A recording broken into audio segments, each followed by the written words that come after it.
안녕하세요. 별꽃 낭독입니다. 한국의 신비로운 이야기와 심리 추리.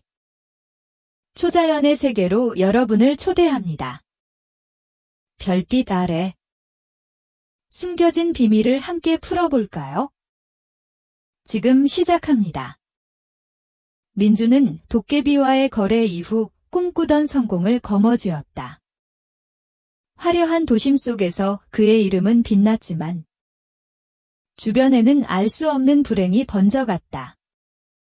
이 모든 것이 단순한 우연일까? 민준의 눈앞에 펼쳐진 현실은 그야말로 꿈만 같았다. 불과 몇 달 전만 해도 그의 삶은 평범하고 고단했다. 중소기업에서 몇 년째 일하고 있었고 매달 월급은 통장을 스쳐 지나갈 뿐이었다. 창업의 꿈은 늘 머릿속에 있었지만 막대한 자본과 인맥, 그리고 끝없는 경쟁의 현실 앞에서 그는 늘 주저할 수밖에 없었다. 하지만 그날 밤, 비 내리던 어두운 골목에서 도깨비와 마주친 이후 그의 모든 것이 거짓말처럼 변하기 시작했다. 민주는 도깨비에게 주저없이 부와 명예를 소원했고 그 대가로 가장 소중한 것을 치르게 될 것이라는 모호한 경고를 들었지만 당시에 그는 그저 성공에 대한 맹목적인 열망에 사로잡혀 있었다. 도깨비와의 거래가 있은 지 얼마 지나지 않아 민준의 삶에는 놀라운 변화의 바람이 불어닥쳤다. 그가 오랫동안 구상해왔던 소셜미디어 플랫폼 아이디어가 갑자기 빛을 보기 시작한 것이다. 이전에도 수많은 투자자들을 만나 자신의 아이디어를 피력했지만 늘 시큰둥한 반응만 얻었었다. 아이디어는 좋지만 시장성이 부족하다. 차별점이 명확하지 않다는 평가가 대부분이었다. 그러나 이제는 달랐다. 놀랍게도 그가 연락한 투자사들마다 그의 사업 계획을 진지하게 검토하기 시작했고 얼마 지나지 않아 한 유명 벤처 캐피탈로부터 거액의 초기 투자를 유치하는 데 성공했다. 그들은 민준의 플랫폼의 독창성과 미래 성장 가능성이라는 찬사를 아끼지 않았다. 투자를 유치한 민준은 곧바로 본격적인 개발에 착수했다. 유능한 개발자들과 디자이너들이 마치 기다렸다는 듯 그의 회사로 몰려들었다. 이전에는 어렵게 인력을 구해도 늘 자금난에 시달려야 했지만 이제는 자금 걱정 없이 최고의 인재들을 영입할 수 있었다. 민준의 리더십 아래 팀원들은 놀라운 속도로 플랫폼을 완성해 나갔다. 그는 매일 밤낮 없이 아이디어 회의를 주재하고 개발 과정을 진두지휘하며 성공을 향한 열정을 불태웠다. 마침내 민준의 소셜미디어 플랫폼 넥서스가 세상에 공개되었다. 넥서스는 기존 플랫폼들이 제공하지 못했던 사용자 맞춤형 콘텐츠 큐레이션 기능과 가상현실, VR, 기술을 접목한 새로운 소통 방식을 선보였다. 출시 직후 시장의 반응은 폭발적이었다. 사용자들은 넥서스의 혁신적인 기능에 열광했고 입소문은 들불처럼 퍼져나갔다. 단 몇 주 만에 수백만 명의 사용자를 끌어모았고 앱스토어와 플레이스토어 인기 차트 1위를 석권했다. 언론은 모바일 혁명의 새로운 시작, 소셜미디어의 패러다임을 바꿀 플랫폼이라며 넥서스를 극찬했다. 민준은 순식간에 IT 업계의 가장 뜨거운 이름으로 떠올랐다. 그의 회사는 유니콘 기업을 넘어 데카콘 기업으로 성장할 것이라는 전망이 쏟아졌다. 추가 투자 제안은 물밀듯이 밀려왔고 그는 기업 가치를 수조 원으로 평가받는 젊은 CEO가 되었다. 불과 몇 달 만에 억만장자 대열에 합류하게 된 것이다. 그의 계좌에는 셀 수 없는 돈이 쌓였고 그가 원하면 무엇이든 가질 수 있었다. 민준의 성공은 단순한 사업적 성과에 그치지 않았다. 그는 젊은 나이에 자수성가한 사업가이자 혁신을 이끄는 리더의 아이콘이 되었다. 주요 경제 잡지의 표지는 늘 그의 차지였다. MZ세대가 열광하는 리더십, 실패를 두려워하지 않는 도전 정신 같은 제목으로 그의 성공 스토리가 대서특필되었다. 유명 시사 프로그램에서는 그를 초청하여 미래 산업을 이끌어갈 비전에 대한 인터뷰를 진행했고, 그는 거침없는 언변과 날카로운 통찰력으로 시청자들을 사로잡았다. 가는 곳마다 스포트라이트가 터졌고, 사람들은 그에게 사인을 요청하거나 함께 사진을 찍기를 원했다. 그는 이제 단순한 사업가가 아니라 거의 연예인에 가까운 명성과 인기를 누리게 된 것이다. 그의 일거수일투족은 언론의 관심 대상이 되었다. 어떤 옷을 입고, 어떤 차를 타며, 어떤 말을 하는지 모든 것이 기사화되었고, 대중의 이목을 집중시켰다. 민준의 삶은 상상할 수 없을 정도로 화려하게 변했다. 그는 서울 최고급 지역의 펜트하우스를 구매했다. 창밖으로는 한강과 서울의 야경이 한눈에 들어오는 환상적인 풍경이었다. 집안은 세계적인 디자이너의 가구와 유명 작가의 예술 작품들로 채워졌다. 출퇴근 시에는 최고급 스포츠카를 직접 운전하기도 했지만, 때로는 전용 운전기사가 모는 고급 세단에 몸을 싣고 편안하게 이동했다. 해외 출장이 잦아지면서는 개인 전용기를 이용하는 것이 일상이 되었다. 그의 옷장에는 명품 브랜드의 슈트와 시계, 신발이 가득했다. 그의 패션 스타일은 젊은 기업가들의 워너비가 되었고, 그가 입는 옷이나 사용하는 액세서리는 늘 품절 사태를 빚었다. 최고급 레스토랑에서 미식 경험을 즐기는 것은 물론, 유명 연예인이나 재벌 2세들과 어울리며 사교계의 중심 인물이 되었다. 그의 성공을 축하하는 파티는 끊이지 않았고, 그는 늘 그 파티의 주인공이었다. 어린 시절부터 막연하게 꿈꿔왔던 모든 것이 현실이 되었다. 돈과 명예, 사회적 인정, 그리고 누구도 넘볼 수 없는 특별한 삶. 그는 자신이 이룬 성공에 한껏 도취되어 있었다. 거울 속의 민주는 더 이상 과거에 평범했던 직장인이 아니었다. 그는 자신감과 카리스마로 가득 찬 성공의 정점에 선 젊은 거장이었다. 사람들은 그의 성공에 박수를 보냈고, 그의 이름은 이제 성공의 대명사처럼 불렸다. 그러나 이 모든 화려함과 찬사 속에서도 민준의 마음 한구석에는 알 수 없는 불안감이 조금씩 고개를 들기 시작했다. 처음에는 그저 성공에 대한 부담감이나 책임감이라고 생각했다. 너무나도 갑작스럽고 거대한 성공이었기에 혹시라도 이 모든 것이 한순간에 사라질까 봐 두려워하는 것은 당연하다고 스스로를 다독였다. 잠시나마 휴식을 취해야 한다는 신호라고 생각하며 애써 무시하려 했다. 하지만 그 불안감은 시간이 지날수록 더욱 선명해지고 구체화되었다. 그것은 단순한 성공에 대한 중압감이 아니었다.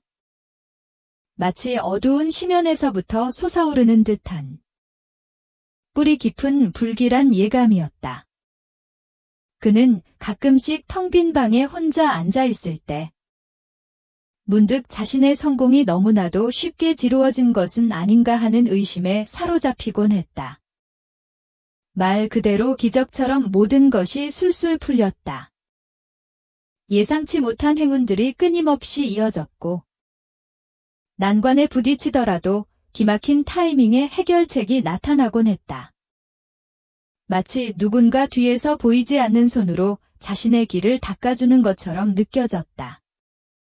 이런 생각들이 머리를 스칠 때마다 민주는 그날 밤 도깨비와의 만남을 떠올렸다. 비 내리던 어두운 골목. 섬뜩한 미소를 지으며 가장 소중한 것으로 대가를 치르게 될 것이라 경고하던 도깨비의 목소리. 당시에는 그 말을 대수롭지 않게 여겼지만 이제는 그 말이 마치 가시처럼 그의 심장을 콕콕 찔러댔다. 정말 세상에 공짜는 없는 걸까? 내가 정말 어떤 대가를 치르게 될까? 그는 애써 그런 생각을 떨쳐내려 했다. 바쁜 스케줄 속에 몸을 던지고 새로운 프로젝트 구상에 몰두하며 불안감을 잊으려 했다. 사람들의 찬사에 귀 기울이고 화려한 파티에 참석하며 성공의 쾌감에 자신을 파묻었다. 하지만 축하의 환호성이 클수록 그의 내면에서는 알 수 없는 불안의 속삭임이 더욱 또렷하게 들려오는 듯했다. 화려한 도시의 소음도, 그를 둘러싼 수많은 사람들의 목소리도 그의 마음속 깊이 자리 잡은 이 불길한 예감을 완전히 지워낼 수는 없었다. 밤이 되면 더욱 그랬다. 펜트하우스의 넓고 호화로운 침대에 누워 천장을 응시할 때면 그의 심장은 불안하게 요동쳤다. 마치 미지의 위험이 다가오고 있다는 경고음처럼 느껴졌다. 그는 자신이 이룬 이 거대한 성공이 혹시 모래성처럼 한순간에 무너져 내리는 것은 아닐까 하는 막연한 두려움에 시달렸다. 아니, 단순한 성공의 상실이 아니라 그보다 훨씬 더 본질적이고 소중한 무언가를 잃게 될지도 모른다는 섬뜩한 예감이었다. 민주는 성공의 절정 속에서 홀로 고독과 불안을 느끼기 시작했다. 주변에는 늘 사람들이 넘쳐났지만 그의 마음속 깊은 곳에 자리 잡은 이 불안감을 누구에게도 털어놓을 수 없었다. 도깨비와의 거래는 그만의 비밀이었고 이 끔찍한 비밀은 그를 점점 더 고립시키는 듯했다. 그는 겉으로는 누구보다 화려하고 행복한 성공한 사업가였지만 그 내면은 알 수 없는 어둠과 불안감으로 조금씩 잠식되어 가고 있었다. 성공의 환희는 이제 희미해지고 그 자리를 알 수 없는 불안의 그림자가 대신하기 시작한 것이다. 민준의 성공이 하늘 높은 줄 모르고 치솟는 동안 그 이면에는 알 수 없는 그림자가 드리워지기 시작했다. 처음에는 대수롭지 않게 여겼던 일들이었다. 그저 성공 가도를 달리는 자신에게 잠시 찾아온 사소한 악재라고 치부하며 애써 외면했다. 하지만 시간의 흐름과 함께 그 사소한 악재들은 점차 그 모습을 달리하여 민준의 주변을 옥죄어 들어왔다. 그의 화려한 성공이 절정에 달할수록 그의 가장 가까운 사람들, 즉 가족과 친구들에게는 설명할 수 없는 불행이 그림자처럼 따라붙기 시작했다.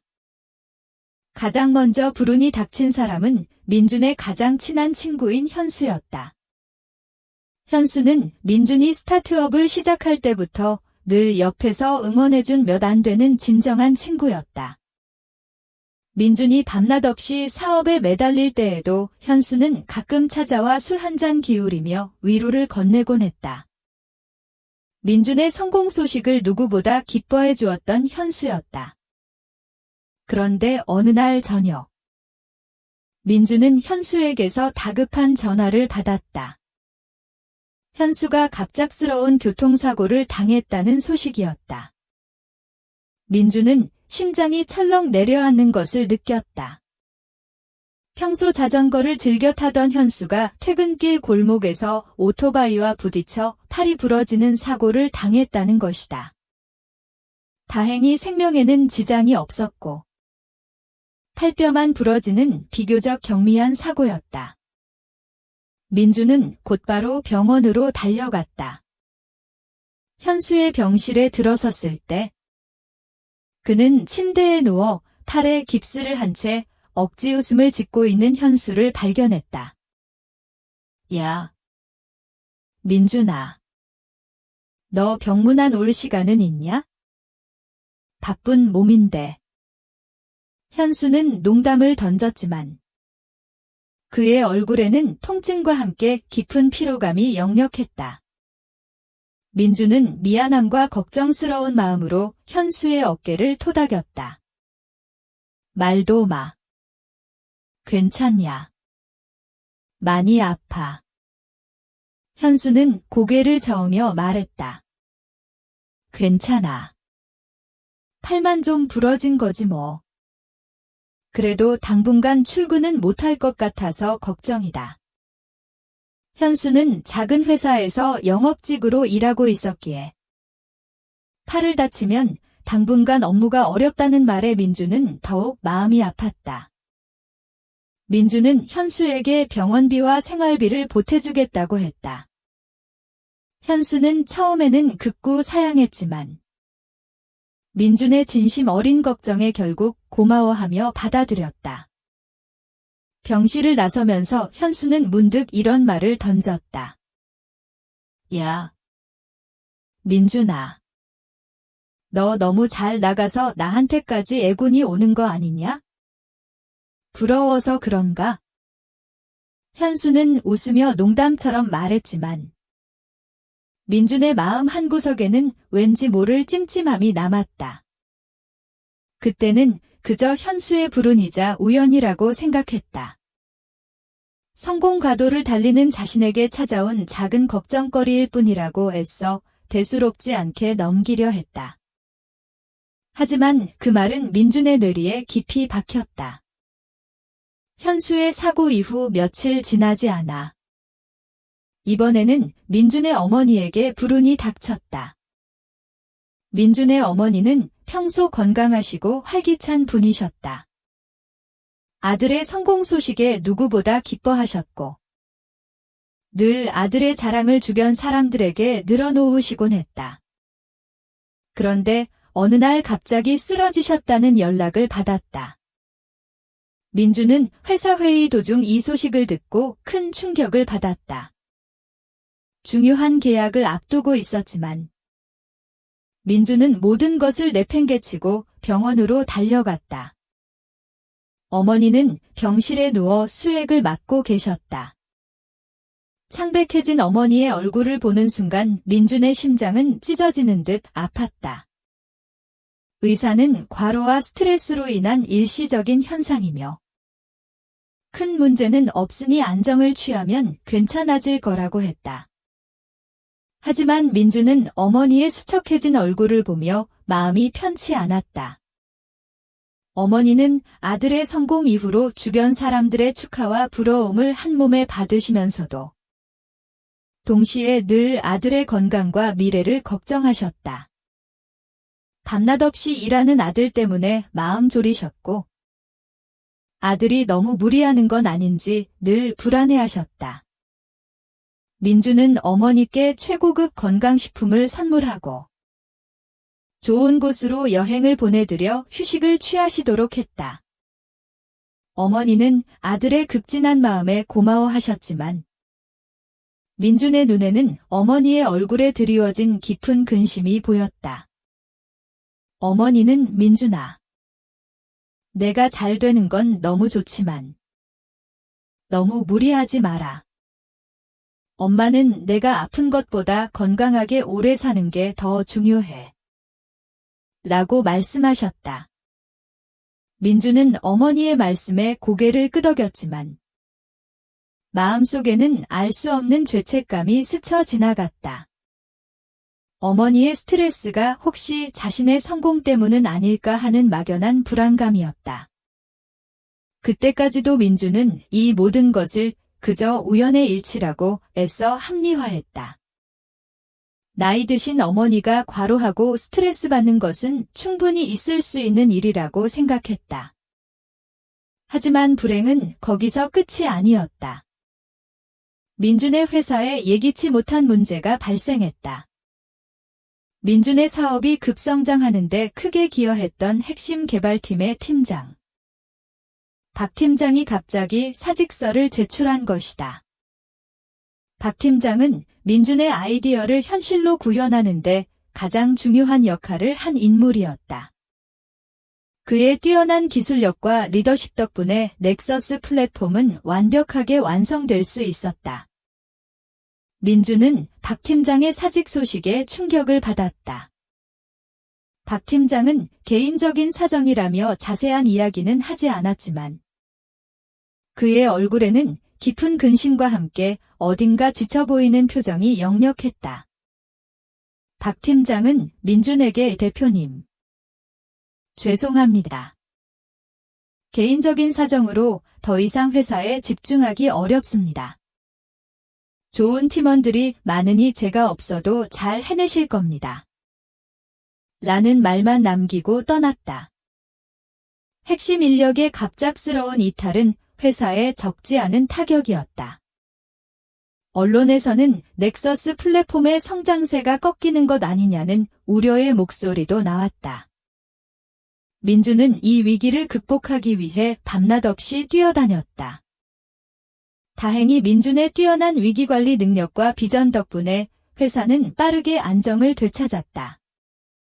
새로운 팀장을 영입하고 개발팀을 재정비하여 업무 공백을 최소화했다.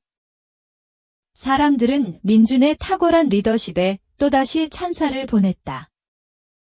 민준은 겉으로는 강한 모습을 보였지만 속으로는 불안감이 조금씩 고개를 들었다. 이상하게도 좋은 일이 생기면 꼭 안 좋은 일이 따라붙는다는 느낌을 지울 수 없었다. 마치 균형을 맞추려는 듯이. 현수의 사고, 어머니의 건강 악화, 그리고 박 팀장의 이탈까지. 이 모든 일들이 자신의 성공과 시기적으로 맞물려 발생한다는 사실이 민준을 불편하게 만들었다. 그는 이 모든 것을 단순한 우연으로 치부하기에는 너무나도 섬뜩한 패턴이 반복되고 있다는 것을 어렴풋이 느끼기 시작했다. 그리고 가장 민준의 마음을 아프게 했던 것은 그의 누나 지혜 씨에게 찾아온 불운이었다.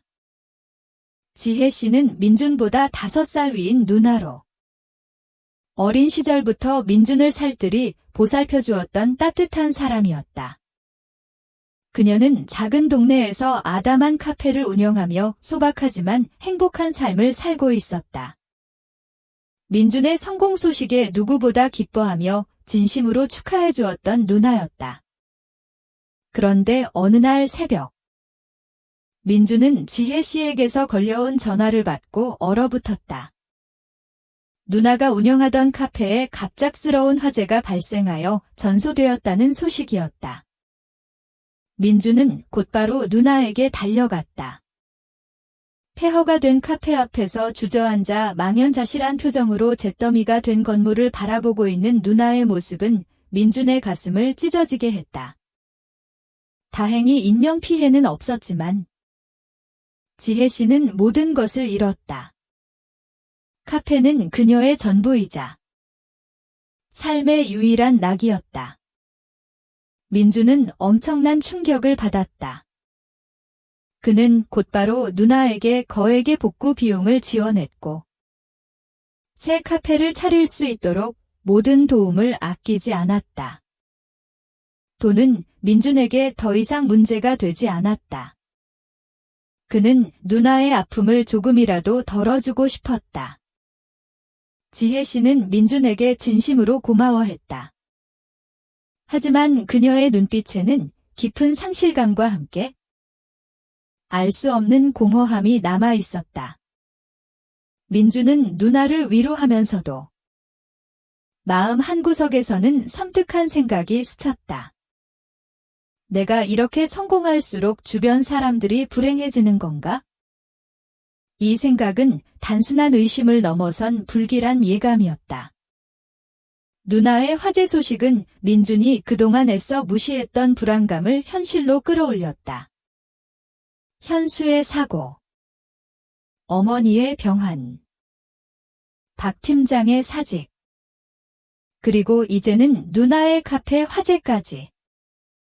이 모든 사건들이 자신의 성공과 묘하게 얽혀 있다는 섬뜩한 느낌을 지울 수 없었다. 민주는 애써 그 생각을 떨쳐내려 했다.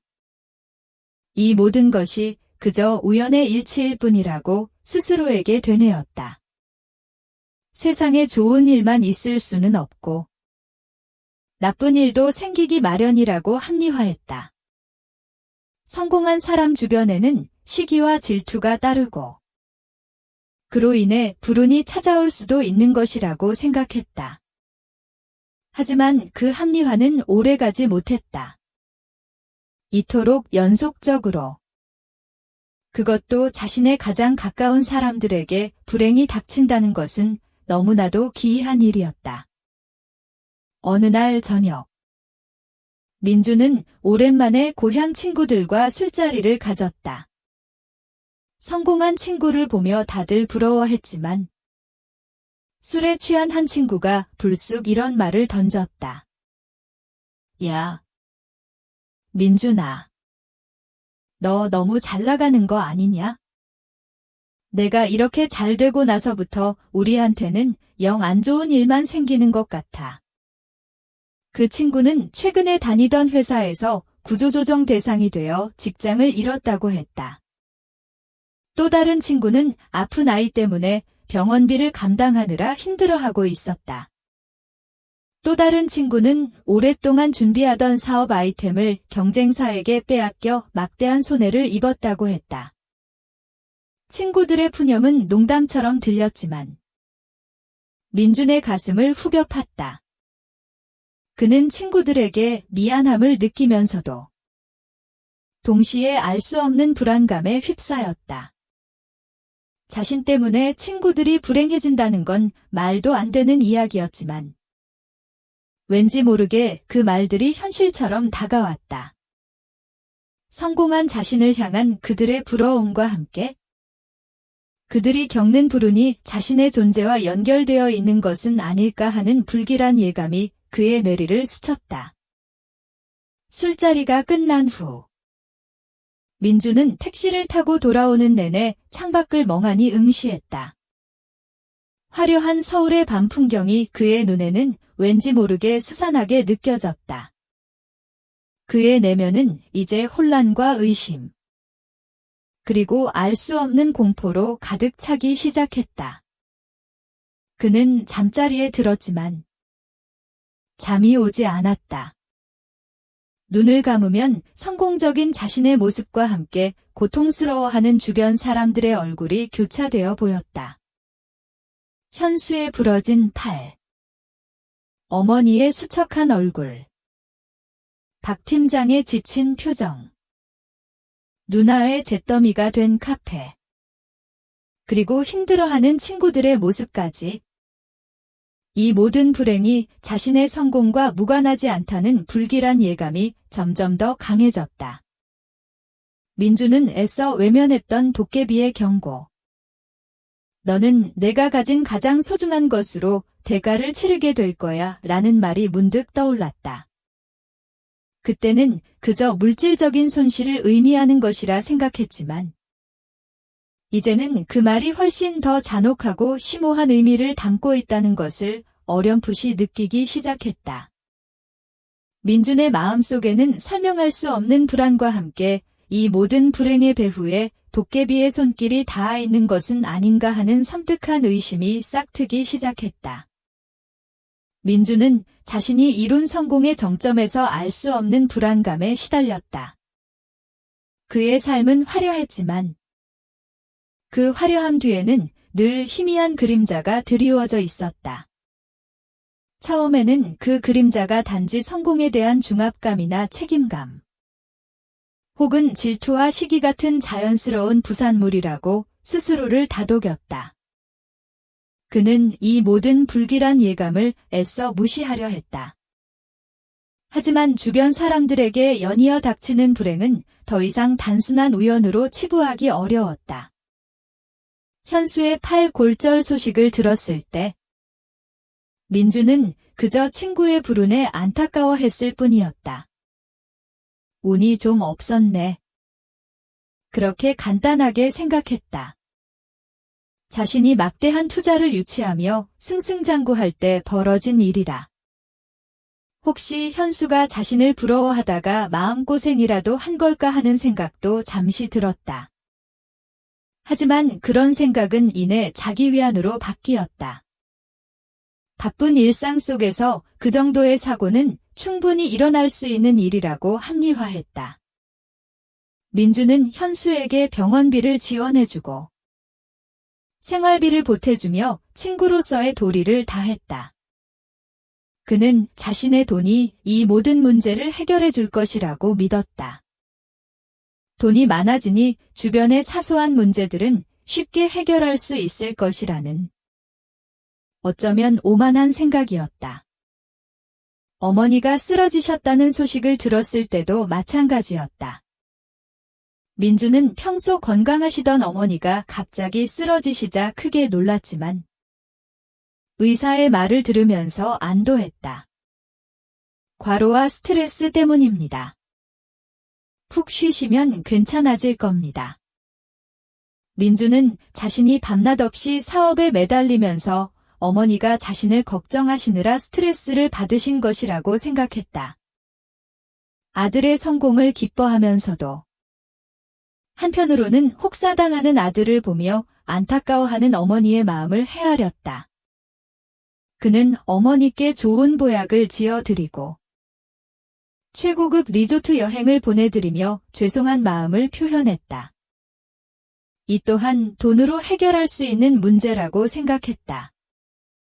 성공한 아들이 어머니를 극진히 모시는 지극히 당연한 일이라고 받아들였다. 하지만 핵심 개발팀의 박 팀장이 갑자기 회사를 그만두었을 때부터 민준의 마음속에는 설명할 수 없는 균열이 가기 시작했다. 박 팀장은 회사의 핵심 인물이었고 그의 이탈은 회사의 큰 손실이었다. 민준은 박 팀장에게 개인적인 사정이 있다고 들었지만 어딘가 지쳐 보이는 그의 얼굴과 모호한 작별 인사에 깊은 의문이 남았다. 혹시 내 성공이 이 사람에게도 어떤 부담을 준 것은 아닐까? 민주는 잠시 그런 생각을 했지만 이내 이 역시 불가피한 회사 운영의 일부일 뿐이라고 스스로를 납득시켰다. 스타트업의 초고속 성장 과정에서 인력 이탈은 종종 일어나는 일이고 더 좋은 기회를 찾아 떠나는 것은 자연스러운 현상이라고 생각했다. 그는 자신의 뛰어난 리더십과 비전으로 위기를 극복해낼 수 있다고 자신했다. 실제로도 민주는 빠르게 상황을 수습했고 회사는 다시 안정적인 성장세를 이어갔다. 사람들은 그의 위기관리 능력에 감탄했지만 민준의 마음속에는 알 수 없는 불안감이 조용히 싹트고 있었다. 진정한 혼란과 의문은 누나 지혜 씨의 카페가 불에 타 전소되었다는 소식을 들었을 때부터 시작되었다. 누나는 민준의 성공을 가장 기뻐해준 사람이었고 자신의 카페를 소박하게나마 꾸려가며 행복하게 살고 있었다. 그런 누나에게 갑작스러운 화재는 엄청난 충격이자 비극이었다. 민주는 폐허가 된 카페 앞에서 망연자실한 누나의 모습을 보며 이루 말할 수 없는 죄책감과 슬픔을 느꼈다. 그는 당장 거액의 복구 비용을 지원해주고 새 카페를 차릴 수 있도록 모든 지원을 아끼지 않았다. 하지만 누나의 눈빛에는 깊은 상실감과 함께 민준도 정확히 읽어낼 수 없는 복잡한 감정들이 뒤섞여 있었다. 마치 자신의 성공이 누나에게 불행을 가져온 것은 아닐까 하는 섬뜩한 예감이 민준의 뇌리를 스쳤다. 현수의 사고, 어머니의 건강 악화, 박 팀장의 이탈, 그리고 이제는 누나의 카페 화재까지. 이 모든 사건들이 시기적으로 민준의 성공과 묘하게 맞물려 발생한다는 사실이 민준을 불편하게 만들었다. 그는 애써 이 모든 것이 그저 우연의 일치일 뿐이라고 스스로에게 되뇌었다. 세상에 좋은 일만 있을 수는 없고 나쁜 일도 생기기 마련이며 성공한 사람 주변에는 시기와 질투가 따르고 그로 인해 불운이 찾아올 수도 있는 것이라고 합리화했다. 민주는 자신의 막강한 부로 모든 문제를 해결할 수 있을 것이라고 믿으려 했다. 돈만 있다면 불행도 막을 수 있다고 생각했다. 하지만 그 합리화는 오래가지 못했다. 이토록 연속적으로 그것도 자신의 가장 가까운 사람들에게 불행이 닥친다는 것은 너무나도 기이한 일이었다. 우연치고는 너무나도 끈질긴 악연이었다. 민주는 밤잠을 설쳤다. 눈을 감으면 고통받는 주변 사람들의 모습이 떠올라 괴로웠고 눈을 뜨면 불안감과 알 수 없는 두려움에 사로잡혔다.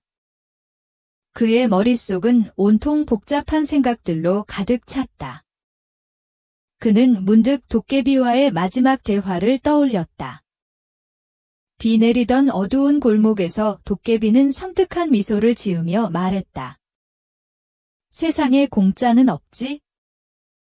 너는 내가 가진 가장 소중한 것으로 대가를 치르게 될 거야. 그때 민주는 그저 가장 소중한 것이라면 재산을 잃거나 건강을 잃는 정도를 생각했을 뿐이었다. 성공을 향한 맹목적인 욕망에 사로잡혀 있던 그는 도깨비의 모호한 경고를 대수롭지 않게 여겼다. 설마 그 대가가 사랑하는 사람들의 불행일 줄은 상상조차 할 수 없었다. 이제 그 가장 소중한 것이라는 말이 섬뜩한 메아리가 되어 그의 귓가에 맴돌았다. 혹시 도깨비가 말한 대가가 바로 이 모든 불행을 의미하는 것은 아닐까? 민주는 감히 입 밖으로 내뱉을 수도 없는 끔찍한 의문에 사로잡히기 시작했다. 자신의 성공이 주변 사람들의 행복을 갉아먹는 대가라면? 이 모든 영광은 한순간에 저주로 변하는 것이 아닌가? 그는 자신의 성공 과정을 되짚어봤다. 너무나도 순조로웠다. 프로젝트는 기적처럼 성공하고 투자는 물 흐르듯 이어졌다. 경쟁사들은 예상치 못한 악재로 휘청거렸고 민준의 회사는 단 한 번의 실패도 없이 승승장구했다. 이 모든 것이 자신의 뛰어난 능력과 노력만으로 이루어진 것일까? 아니면 보이지 않는 어떤 힘이 그의 앞길을 평탄하게 닦아주었던 것일까? 그리고 그 대가로 주변 사람들의 행복을 앗아가는 것일까? 이러한 의문들이 꼬리에 꼬리를 물고 이어지면서 민준의 혼란은 더욱 가중되었다. 그는 자신이 이룬 부와 명예의 이면에 어떤 거대한 음모나 잔혹한 대가가 숨겨져 있는 것은 아닐까 하는 불길한 예감에 사로잡혔다. 잠들지 못하는 밤이 길어질수록 그의 정신은 피폐해져 갔다. 그는 점점 더 날카로워졌고 예민해졌다.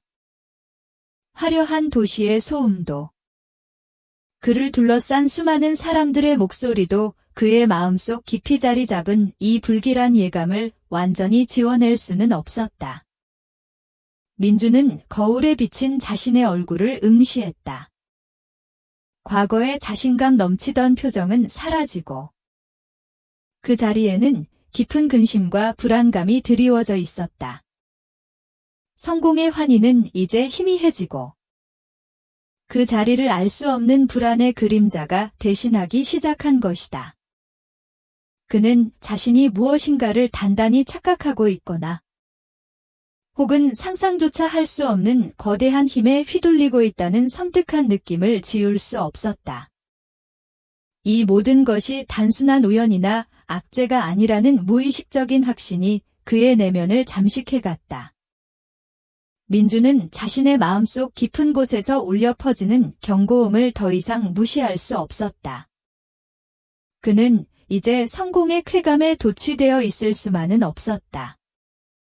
이 모든 불행의 배후에 도깨비의 손길이 닿아 있는 것은 아닌가 하는 섬뜩한 의심이 싹 텄고 그는 이 의문을 해결해야만 했다.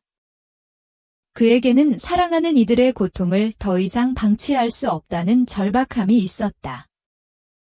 성공의 빛이 강할수록 그림자도 짙어진다는 진실이 그의 눈앞에 펼쳐지고 있었고 민주는 그 그림자의 실체를 파악해야만 했다.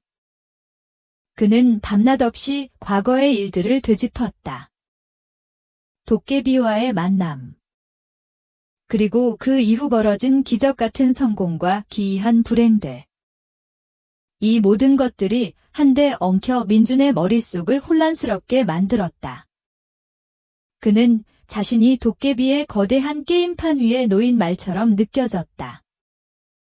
도깨비는 민준의 욕망을 가지고 놀았고 그가 가장 약한 부분을 공격함으로써 민준을 철저히 부수고 있었다. 하지만 민준은 아직 그 대가의 진정한 의미를 완전히 깨닫지는 못했다. 다만 알 수 없는 불안감과 죄책감이 그의 영혼을 갉아먹고 있었다. 이 모든 것이 그저 우연의 일치라고 애써 외면했던 민준의 마음속에 이제는 도깨비의 진짜 의도에 대한 어둡고 불길한 의문이 깊이 뿌리내리기 시작했다. 그는 이 의문이 가리키는 방향을 따라가야만 했다. 그 끝에 무엇이 기다리고 있을지 알 수 없었지만 더 이상 도망칠 곳은 없었다. 민준의 성공은 마치 거대한 폭풍처럼 모든 것을 집어삼키는 듯했다. 그는 하늘 높은 줄 모르고 치솟는 자신의 명성과 부를 만끽했지만 그럴수록 그림자는 더욱 깊고 짙게 드리워졌다. 처음에는 사소한 불운이라고 치부했던 주변 사람들의 불행이 이제는 그 규모와 잔혹함을 더하며 민준의 삶을 정면으로 강타하기 시작했다. 단순한 사고나 일시적인 어려움이 아니었다. 사랑하는 사람들의 삶을 송두리째 흔들고 때로는 돌이킬 수 없는 상처를 남기는 결정적인 불행들이 연쇄적으로 발생하면서 민준은 더 이상 이 모든 것을 외면할 수 없게 되었다. 이 모든 불행이 자신의 성공과 무관하지 않다는 섬뜩한 확신이 그의 정신을 갉아먹기 시작했다. 가장 먼저 민준의 사업적 성공에 결정적인 역할을 했던 핵심 파트너이자 멘토였던 김 사장에게 비극이 닥쳤다. 김 사장은 민준의 스타트업의 초기 투자를 아끼지 않았고 그의 풍부한 경험과 인맥으로 민준의 사업이 빠르게 자리를 잡을 수 있도록 물심양면으로 도왔던 인물이었다. 민준은 김 사장을 단순한 사업 파트너를 넘어선 은인처럼 여겼다. 김 사장은 늘 자신감 넘치고 냉철한 판단력을 가진 베테랑 사업가였다. 민준은 그런 김 사장을 보며 사업가로서의 자질을 배웠고 그에게 많은 조언을 구했다. 그런데 어느 날 김 사장이 갑작스러운 파산 위기에 직면했다는 충격적인 소식이 들려왔다. 민준은 이 소식을 듣고 자신의 귀를 의심했다. 김 사장의 주력 사업은 건설 분야였는데 그가 야심차게 추진했던 해외 대규모 부동산 프로젝트가 예상치 못한 국제적인 경제 위기 여파로 한순간에 무너져 내렸다.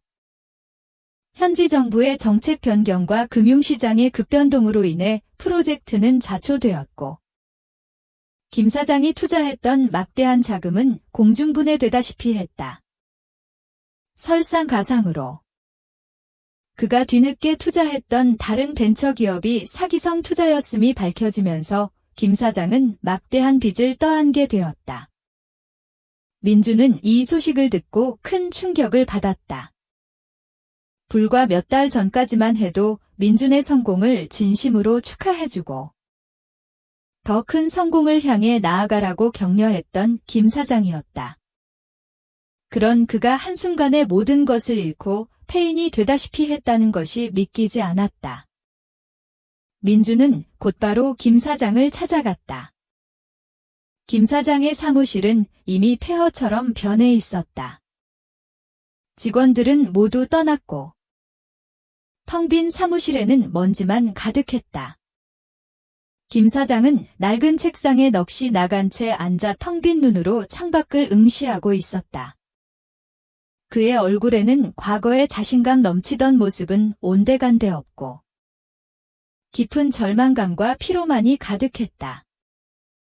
머리는 새하얗게 새었고 어깨는 축 늘어져 있었다. 민주는 김 사장에게 다가가 조심스럽게 그의 어깨를 잡았다. 사장님, 괜찮으십니까? 제가 도울 일이 있다면 무엇이든 말씀하십시오. 민주는 자신이 가진 모든 재산을 동원해서라도 김 사장을 돕고 싶었다. 하지만 김 사장은 힘없이 고개를 저으며 말했다.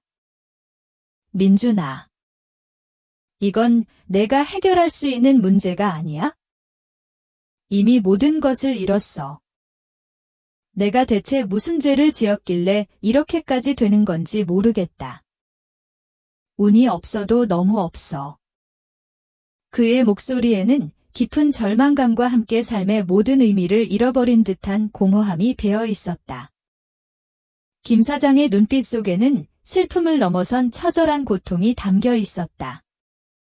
민주는 김 사장의 비참한 모습을 보면서 자신의 심장이 격렬하게 요동치는 것을 느꼈다.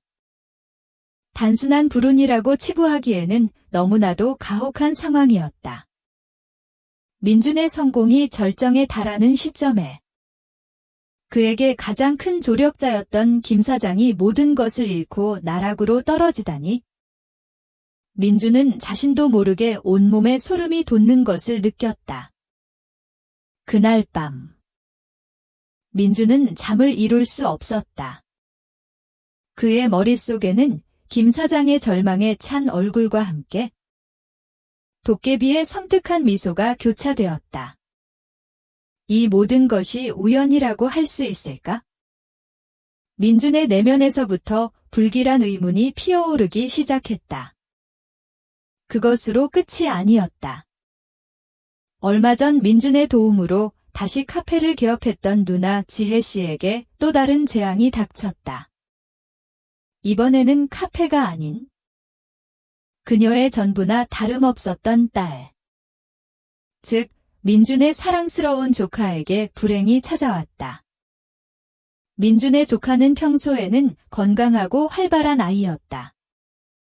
민준은 성공한 이후 조카에게 비싼 장난감과 옷을 선물하며 예뻐했고, 조카는 그런 삼촌을 가장 좋아했다.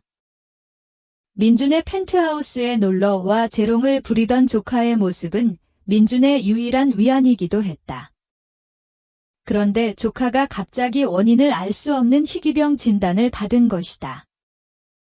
처음에는 단순한 감기인 줄 알았지만 아이의 상태는 점점 나빠졌고 여러 병원을 전전한 끝에 청천벽력 같은 진단이 내려졌다.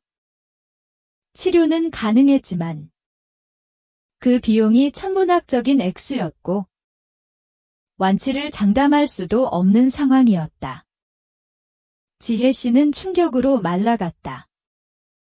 그녀의 얼굴은 늘 창백했고 눈은 붉게 충혈되어 있었다.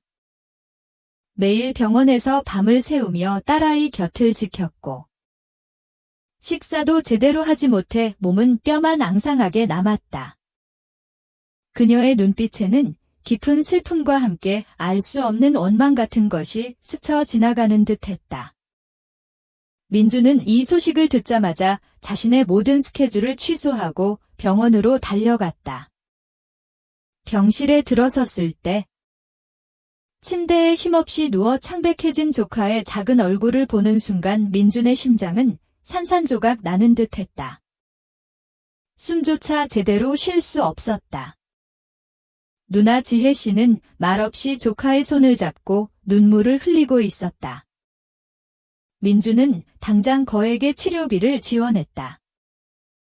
돈은 이제 민준에게 아무 문제가 되지 않았다. 그는 기꺼이, 아니 필사적으로 모든 비용을 댔다. 국내외 최고의 의료진을 수소문하여 조카를 치료할 방법을 찾아 나섰다. 그는 자신의 돈과 인맥을 총동원하여 조카를 살리기 위해 발버둥 쳤다. 하지만 돈으로 해결할 수 없는 고통 앞에서 민준은 극심한 무력감을 느꼈다. 병실에서 힘없이 잠들어 있는 조카의 작은 손을 잡고 있을 때 민준은 스스로에게 물었다. 대체 이게 무슨 일인가? 왜 이렇게까지? 그의 머릿속에는 오직 이 한 문장만이 맴돌았다. 누나의 고통. 조카의 아픔을 보면서 민준은 자신의 성공이 마치 저주라도 되는 것처럼 느껴졌다. 자신이 번 돈이, 자신이 누리는 명예가 이 모든 불행의 대가가 아닐까 하는 섬뜩한 생각이 머리를 떠나지 않았다. 민준은 자신이 누나의 고통을 덜어주는 것이 아니라 오히려 자신의 존재 자체가 누나와 조카에게 더 큰 불행을 가져오는 것은 아닐까 하는 죄책감에 시달리기 시작했다. 이런 개인적인 비극들 외에도 민준의 회사에도 심상치 않은 일들이 벌어지기 시작했다. 야심차게 준비했던 해외 진출 프로젝트가 갑자기 난관에 부딪혔다. 넥서스 플랫폼을 세계 시장에 선보이기 위해 수년 동안 공들여 준비했던 프로젝트였다. 모든 준비가 순조롭게 진행되는 듯 했으나 갑자기 현지 파트너사와의 계약이 파기되는 예상치 못한 상황이 발생했다. 계약 파기 사유는 불분명했고 현지 정부의 정책 변경이라는 모호한 설명만이 돌아왔다. 이로 인해 민준의 회사는 막대한 손실을 입게 되었다. 설상가상으로 핵심 기술 관련해서 예상치 못한 법적 분쟁에 휘말렸다. 민준의 회사가 개발한 기술이 경쟁사의 특허를 침해했다는 주장이 제기된 것이다. 민준은 자신들의 기술이 독자적으로 개발되었으며 특허 침해는 있을 수 없는 일이라고 확신했지만 소송은 장기화될 조짐을 보였다. 그동안 민준의 회사는 승승장구하며 단 한 번의 실패도 없었다. 그런데 이번 해외 진출 프로젝트는 이상하리만치 모든 것이 꼬이고 어긋났다. 해외 시장에서 이미 큰 성공을 거둔 경쟁사가 민준의 회사가 준비하던 프로젝트와 거의 동일한 아이템을 먼저 출시하면서 민준의 회사는 막대한 손실을 입게 되었다. 경쟁사의 제품은 민준의 회사 제품보다 훨씬 더 공격적인 가격과 마케팅 전략을 내세웠고 민준의 회사는 이미 점유된 시장에 뛰어들 수밖에 없는 불리한 상황에 처했다. 이로 인해 회사의 주가는 폭락했고 투자자들은 불안감에 휩싸였다. 민준은 언론의 따가운 시선과 투자자들의 항의에 시달려야 했다. 민준은 밤낮 없이 문제를 해결하기 위해 매달렸다. 최고의 변호사들을 선임하고 현지 시장 상황을 분석하며 돌파구를 찾으려 애썼다. 하지만 아무리 노력해도 상황은 나아지지 않았다. 오히려 늪에 빠진 듯 갈수록 더 깊이 가라앉는 느낌이었다. 그는 이제 이 모든 것이 단순한 우연이나 악재가 아니라는 것을 분명히 깨달았다. 자신의 삶을 그리고 주변 사람들의 삶을 쥐고 흔드는 거대한 보이지 않는 손이 분명히 존재했다. 그 손이 바로 도깨비의 손이라는 것을 이제는 더 이상 부정할 수 없었다. 일련의 불행들은 더 이상 우연이라고 치부할 수 없을 정도로 민준의 삶을 잠식하기 시작했다.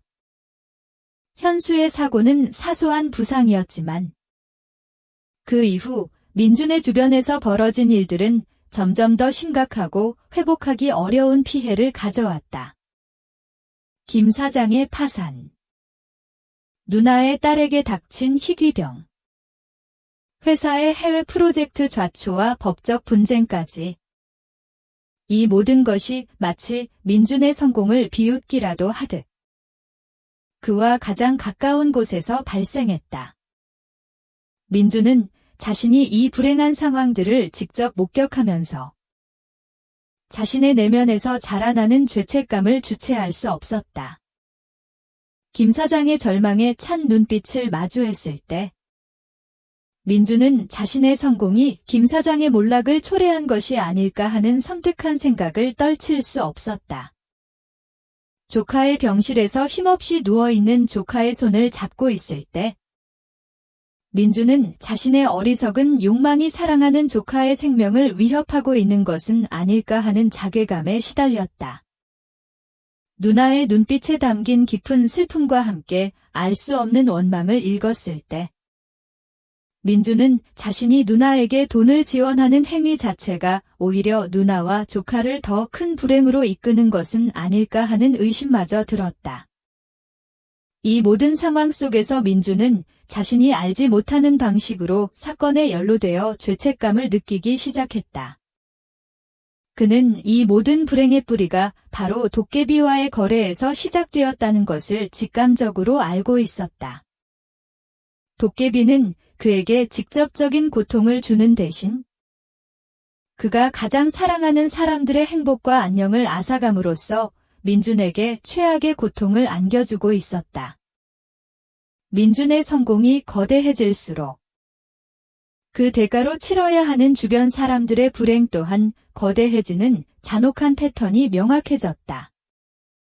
민준은 이제 더 이상 자신의 성공을 기뻐할 수 없었다. 화려한 펜트하우스에서 내려다보는 서울의 야경은 더 이상 성공의 상징이 아니었다.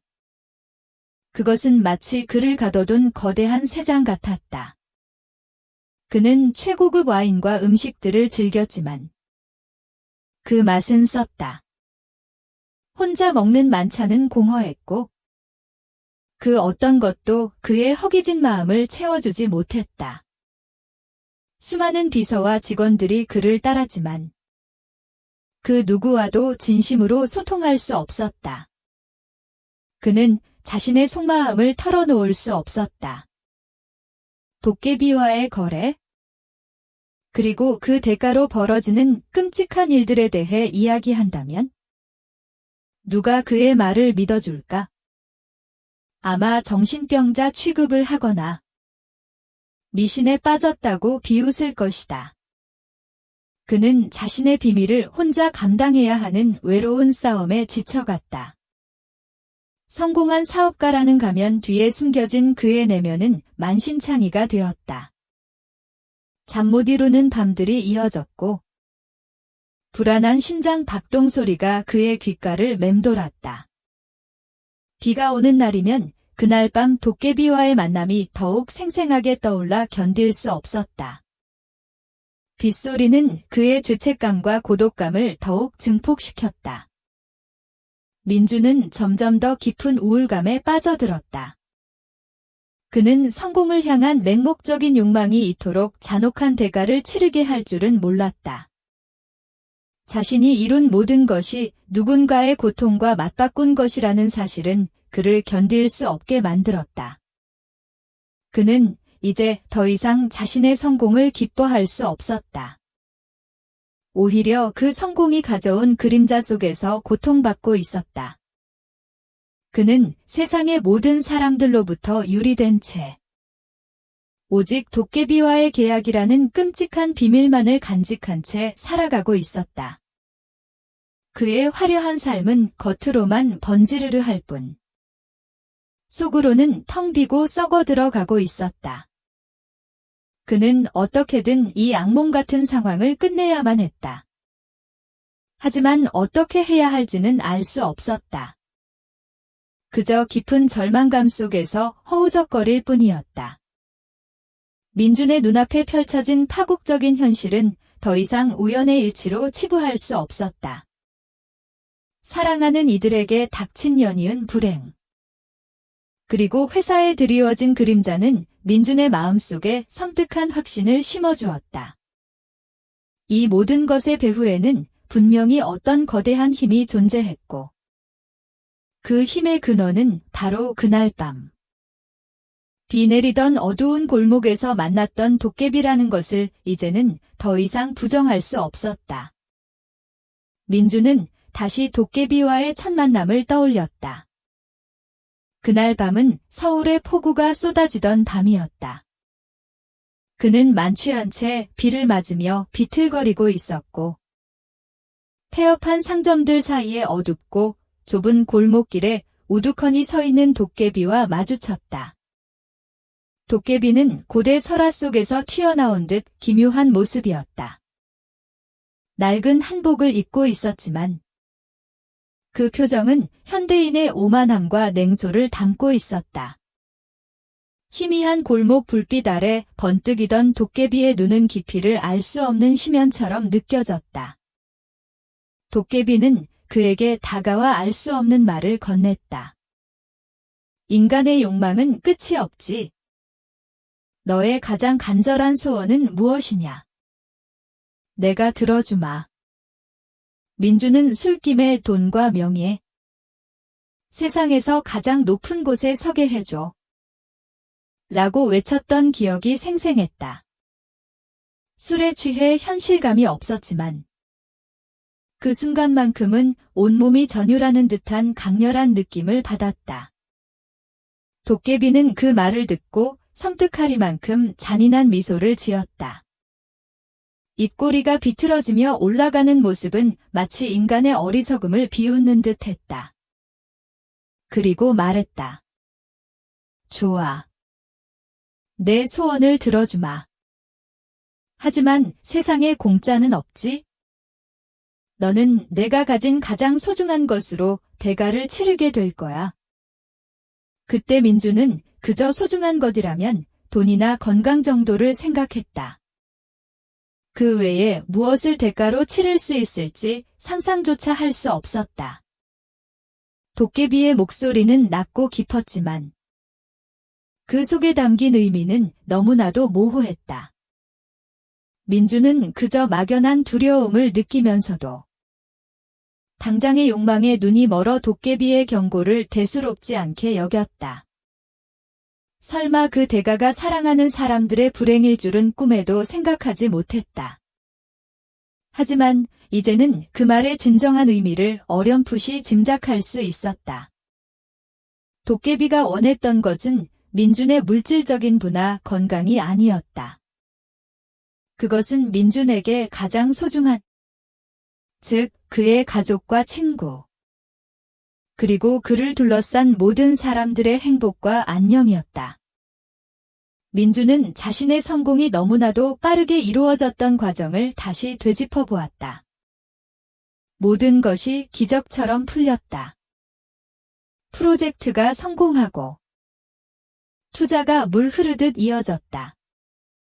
경쟁사들은 예상치 못한 악재로 휘청거렸고 민준의 회사는 단 한 번의 실패도 없이 승승장구했다. 너무나도 순조로웠다. 마치 누군가 뒤에서 모든 장애물을 치워주고 성공으로 가는 길을 닦아준 것처럼 느껴졌다. 그는 한때 자신의 능력 덕분이라고 자부했지만 이제는 도깨비에 보이지 않는 힘이 개입하여 민준의 앞길을 평탄하게 닦아주었던 것이라고밖에 생각할 수 없었다. 그의 사업이 초고속으로 성장하는 과정에서 마주쳤던 난관들은 기막힌 타이밍에 해결되곤 했다. 중요한 계약을 앞두고 상대방 회사의 핵심 인물이 갑자기 교체되면서 민준에게 유리한 조건으로 계약이 성사되거나 기술적인 문제에 부딪혔을 때 우연히 전문가를 만나 해결책을 얻는 시기였다. 이런 우연들이 너무나도 자주, 그리고 결정적인 순간에 찾아왔다.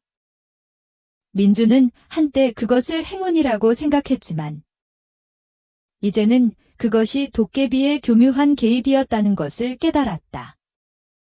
도깨비는 민준의 욕망을 충족시켜주는 동시에 그가 더욱 더 큰 성공을 향해 나아가도록 유도했던 것이다. 성공의 길을 걷는 동안 주변의 경쟁사들은 마치 저절로 무너지는 듯한 느낌마저 들었다. 민준의 회사가 신제품을 출시하면 경쟁사들은 거의 동시에 예상치 못한 내부 문제나 외부 악재에 시달리며 힘을 잃었다.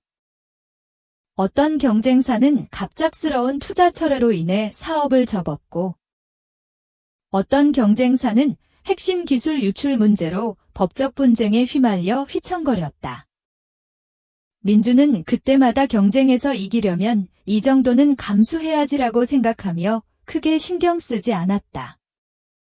하지만 이제 와서 생각해보니 그 모든 우연들이 너무나도 의도적이고 섬뜩하게 느껴졌다. 도깨비는 민준의 성공을 위해 경쟁자들의 발목을 잡았던 것이다. 이런 깨달음은 민준을 깊은 공포와 죄책감 속으로 몰아넣었다. 그는 자신이 도깨비의 소나기에 놀아나는 꼭두각시가 된 기분이었다. 그의 성공은 마치 도깨비가 주변 사람들의 행복을 빼앗기 위해 던져준 달콤한 미끼와 같았다. 그는 스스로 이 모든 불행을 초래한 장본인이라는 죄책감에 시달렸다. 자신이 소원을 빌지 않았다면 김 사장도 파산하지 않았을 것이고, 조카도 아프지 않았을 것이고, 누나도 다시 불행에 빠지지 않았을 것이다. 이 생각은 민준을 잠식해갔고, 그는 이제 자신이 저주받은 존재처럼 느껴졌다. 도깨비는 단순한 전설 속의 존재가 아니었다. 그것은 현실에 존재하며 인간의 욕망을 먹고 자라는 잔혹하고 교활한 존재였다. 그리고 민준은 그 존재의 게임판 위에서 춤을 추고 있었던 것이다. 점점 더 민준은 주변 사람들과 거리를 두기 시작했다. 사람들의 반응은 민준을 더욱 고립시켰다. 처음에는 그의 성공을 부러워하고 찬양했던 이들도 그의 주변에서 벌어지는 기이한 불행들을 보고는 조금씩 민준을 피하기 시작했다. 회사 동료들은 민준을 대놓고 비난하지는 않았지만 그의 주변에서 일어나는 불운한 일들에 대해 수군거리는 것을 민준은 알 수 있었다. 회의실에서 그의 지시를 따르면서도 그들의 눈빛에는 알 수 없는 경계심이나 불안감이 서려 있었다. 그의 비서나 운전기사도 민준에게 직접적으로 말은 하지 않았지만 그를 대하는 태도에서 미묘한 변화를 느낄 수 있었다. 마치 그들이 민준으로부터 불행이 전염될까 두려워하는 듯한 느낌이었다. 민준이 자리를 비우면 직원들 사이에서 작은 소곤거림이 들려왔고 그 소리가 마치 자신을 향한 비난처럼 느껴졌다. 가장 고통스러운 것은 가족들의 반응이었다. 특히 누나 지혜 씨는 민준을 볼 때마다 복잡한 감정이 뒤섞인 눈빛을 보냈다. 그녀는 민준의 도움으로 카페를 다시 열었음에도 불구하고 딸아이의 병으로 인해 민준에게 깊은 원망과 함께 알 수 없는 두려움을 느끼는 듯했다. 민준은 누나의 그런 시선을 견디기 힘들었다. 자신이 누나에게 돈을 지원하는 행위 자체가 오히려 누나와 조카를 더 큰 불행으로 이끄는 것은 아닐까 하는 의심마저 들었다. 병실에서 누나와 마주할 때마다 민준은 마치 자신이 죄인이라도 된 양 고개를 들 수 없었다. 누나는 민준에게 감사를 표하면서도 그녀의 눈빛은 마치 내가 성공해서 우리 딸이 아픈 거야 라고 말하는 듯했다. 그 시선은 민준의 심장을 찢어발기는 고통이었다. 민준의 어머니도 전보다 더 깊은 걱정과 근심으로 가득 찬 얼굴이었다. 아들의 성공은 기쁘지만 그 주변에서 벌어지는 불행들을 보며 어머니는 마음 편할 날이 없었다. 아픈 손녀를 보며 눈물을 흘리다가도 성공한 아들을 보며 안타까운 한숨을 내쉬는 어머니의 모습은 민준의 가슴을 찢어지게 했다. 민주는 어머니께 다 괜찮을 거예요 라고 말했지만 그 말이 진심으로 들리지 않았다. 그 자신도 괜찮지 않았다. 어머니의 눈빛 속에는 아들의 성공이 드리운 어두운 그림자에 대한 본능적인 불안감이 담겨 있었다. 친구들과의 관계도 점차 소원해졌다. 이전에 술자리에서 친구가 던졌던 내가 잘 나가니까 우리한테는 영 안 좋은 일만 생기는 것 같아라는 농담은 이제 더 이상 농담으로 들리지 않았다. 그들은 민준을 직접 비난하지는 않았지만 그와 함께 있으면 왠지 모르게 불운이 찾아오는 것 같은 불길한 느낌을 받는 듯했다. 민준은 친구들과의 모임에서도 예전처럼 편안하게 어울릴 수 없었다.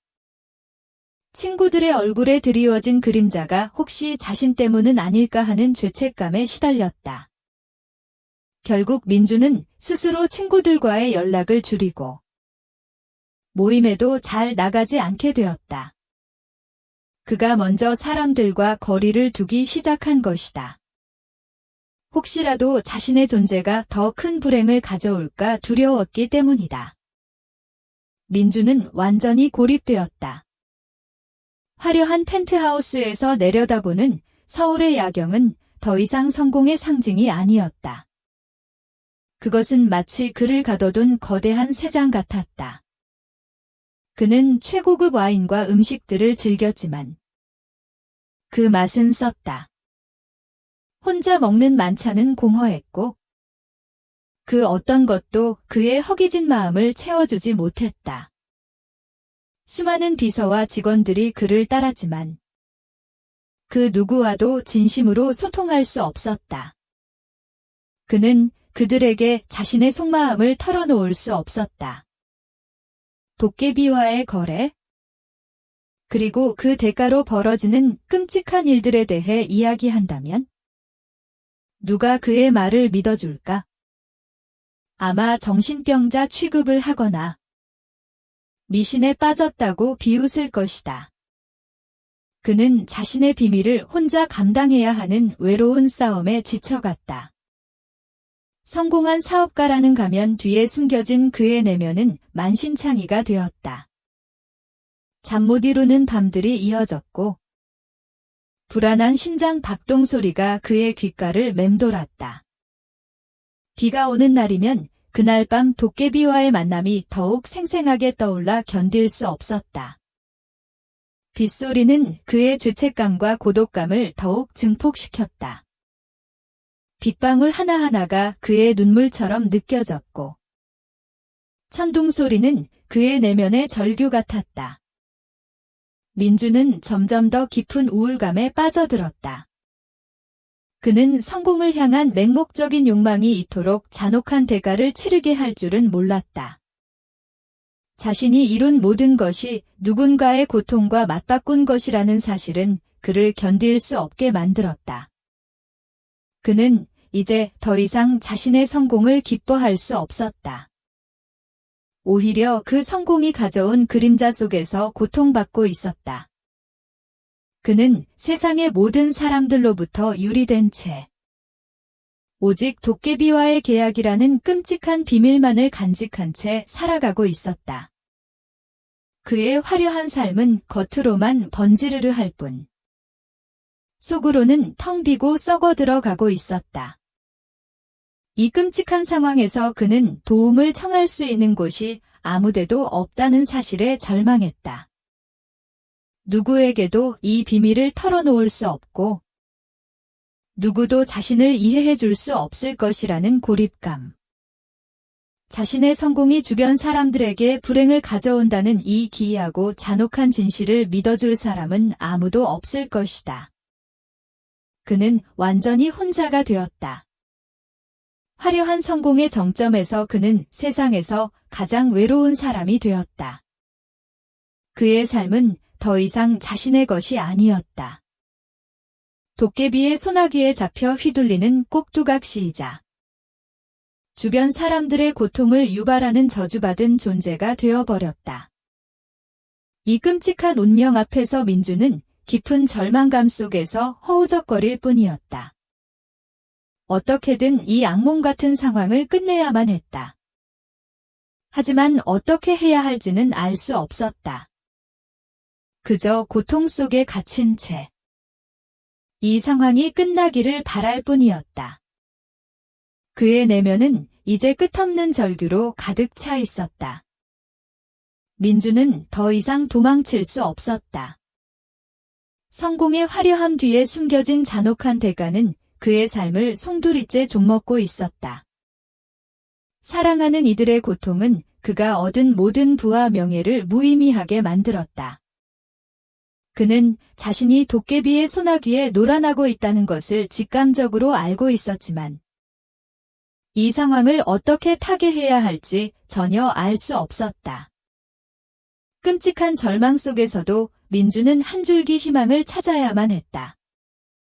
이 모든 것의 근원인 도깨비의 진정한 의도를 파악하고 이 악몽 같은 거래를 끝낼 방법을 찾아야만 했다. 가장 먼저 그가 할 수 있는 일은 도깨비에 대한 정보를 모으는 것이었다. 그는 밤낮을 가리지 않고 도깨비에 대한 자료를 찾아 헤맸다.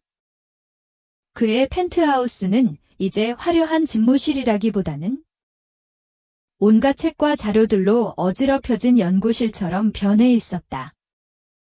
컴퓨터 화면에는 수많은 검색결과 창이 떠 있었고 책상 위에는 민담집, 설화집, 민속학 서적들이 산더미처럼 쌓여 있었다. 커피잔은 비어 있었고 그의 눈은 붉게 충혈되어 있었다. 처음에는 인터넷 검색을 통해 정보를 얻으려 했다.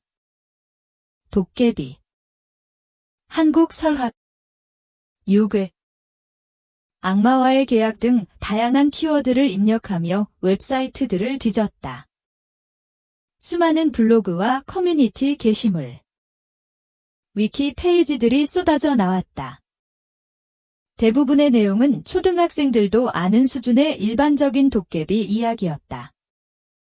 도깨비는 장난을 좋아하고 씨름을 즐기며 파들 싫어하고 때로는 인간에게 금은보화를 주기도 한다는 내용이 줄을 이뤘다. 어떤 글에서는 도깨비가 인간에게 해를 끼치기보다는 어수룩하고 친근한 존재로 묘사되기도 했다. 도깨비는 사람이 버린 낡은 물건에서 생겨난 존재로 사람을 좋아한다. 도깨비와 씨름해서 이기면 부자가 된다 같은 식의 이야기들이었다. 하지만 민준이 찾는 것은 그런 단순한 이야기가 아니었다. 그는 도깨비가 인간의 욕망을 이용하고 그 대가로 잔혹한 것을 요구하는 사례를 찾고 있었다. 스크롤을 내리고 또 내려도 대부분의 정보는 민준의 현실과 동떨어져 있었다. 그러다 아주 드물게 도깨비와의 거래가 파국을 맞은 이야기나 인간의 욕심 때문에 비극을 맞은 인물들의 이야기가 눈에 띄었다. 그러나 그런 이야기들조차 대부분 권선징악적인 교훈을 담고 있거나 지나치게 과장된 내용이 많아 민준의 상황과 정확히 들어맞는 것을 찾기는 어려웠다. 도깨비가 인간에게 불을 주었지만 그 인간은 결국 탐욕 때문에 모든 것을 잃고 비참한 최후를 맞았다과 같은 식이었다. 민주는 자신의 돈이나 명예를 잃는 것이 두려운 것이 아니었다. 그는 이미 자신의 소중한 이들이 고통받고 있다는 사실에 절망하고 있었다. 인터넷 검색만으로는 한계가 있었다. 민주는 좀 더 전문적이고 심층적인 자료가 필요하다고 생각했다. 그는 대형 서점으로 달려갔다. 역사 코너와 민속학 코너를 샅샅이 뒤졌다. 먼지가 쌓인 고문원이나 학술 서적들을 찾아냈다. 한국 고전 설화 연구, 도깨비의 원형과 변용, 조선시대 민간 신앙 연구, 샤머니즘과 도깨비 같은 제목의 책들이었다. 그는 책을 닥치는 대로 사들였다. 그의 펜트하우스 서재는 이제 온통 도깨비 관련 서적으로 가득 찼다. 밤이 깊어지면 민주는 책상에 앉아 독서에 매달렸다. 한자 가득한 고문원들을 번역해가며 읽었고 학술 논문들을 탐독했다. 책 속에서 그는 도깨비의 다양한 모습과 기원을 접했다. 도깨비는 인간이 쓰다 버린 물건에 영혼이 깃들어 생겨난 존재라고도 하고 사람이 죽은 후 묻히지 못한 혼이 떠돌다 도깨비가 되었다고도 했다. 어떤 기록에서는 도깨비가 인간의 감정, 특히 욕망에 반응하는 존재라고 설명하고 있었다. 인간의 욕망이 강할수록 도깨비의 힘도 강해진다는 내용도 있었다. 이 부분에서 민주는 소름이 돋았다. 그의 엄청난 욕망이 도깨비에게 힘을 실어주고 그 힘이 다시 주변 사람들의 불행을 유발하는 것은 아닐까 하는 생각에 이르렀다. 자신의 성공이 곧 그들의 불행의 씨앗이었다는 생각에 민준의 심장은 격렬하게 요동쳤다. 하지만 여전히 명확한 해답은 찾을 수 없었다. 도깨비의 특징이나 기원에 대한 정보는 많았지만 그들과의 계약이나 거래에 대한 구체적인 내용은 극히 드물었다. 설사 있다 해도 대부분 상징적이거나 교훈적인 내용뿐이었다. 도깨비가 준 재물은 오래가지 못한다. 도깨비는 약속을 지키지만 인간에게 더 큰 대가를 요구한다과 같은 모호한 문구들이었다. 민주는 답답했다. 마치 중요한 퍼즐 조각이 빠진 그림을 맞추는 듯한 기분이었다. 그는 자신이 겪고 있는 끔찍한 현실과 정확히 들어맞는 사례를 찾지 못해 좌절했다.